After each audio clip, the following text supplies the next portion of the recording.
Nani karibialo, catching honey paridiao, little sing sound not toy, ding long long. కొండలో కోకిల శ్రీమతి పోకిల లెక్తేపి పద్మశ్రీ 2026.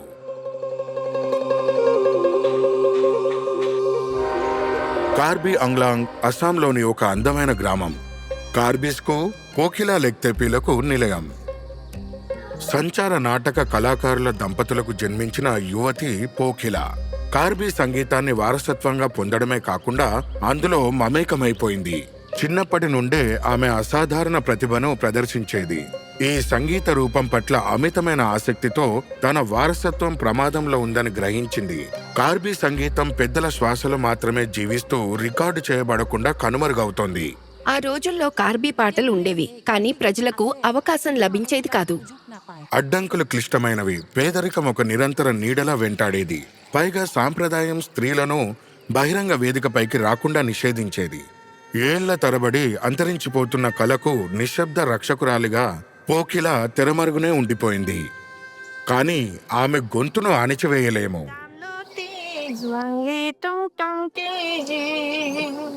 స్వేచ్ఛ పొంది ఆమె చర్చిలో తన వేదికను కనుగొంది. తనలాంటి భావాలు గల ఇతర మహిళలను తనతో చేరడానికి ప్రోత్సహించింది. ఆమె ఎన్నో మైళ్ళు ప్రయాణించి పెద్దలను కలిసి అంతరించిపోతున్న కళారూపాన్ని నమోదు చేసింది. మీరు సాహిత్యం రాసి దానికి బాణి కట్టండి, మా వంతు సహాయం మేము అందిస్తాము. మా సాంగ్రీ మ్యూజిక్ సొసైటీ ద్వారా ఈ పాటలకు మేము జీవం పోయగలము. స్థానిక ఆల్ ఇండియా రేడియో ప్రసారాల నుండి ఆమె ధైర్యంగా తన తొలి క్యాసెట్ కాందోన్ విడుదల చేసింది. ఆమె కార్బీ కళను తిరిగి జాతీయ వస్త్రంలోకి నేయడం ప్రారంభించింది. జుబీన్ గర్గ్తో కలిసి పనిచేయడం ద్వారా కీలక మలుపు వచ్చింది.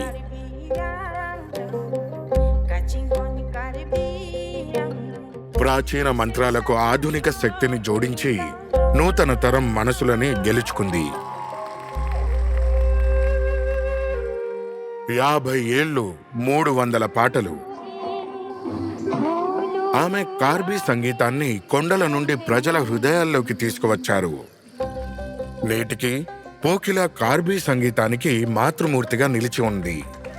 రచన, దర్శకత్వం, ప్రదర్శన ఆమె గతాన్ని పరిరక్షిస్తూనే కార్బీ ఆంగ్లాంగ్ మహిళలు తమ సొంత భవిష్యత్తును గానం చేసేలా సాధికారత పొందేలా చూసింది. మన కార్బీ ఆంగ్లాంగ్ మరింతగా సుసంపన్నం అవుతుందని ఆశిస్తున్నాను. కార్బీ ఆంగ్లాంగ్ మహిళలు కూడా ఏ రంగంలోనైనా రాణించాలి. ఇదే నా కల. శ్రీమతి పోకిల లెక్తేపి పద్మశ్రీ 2026. శతకోటి వందనాలు.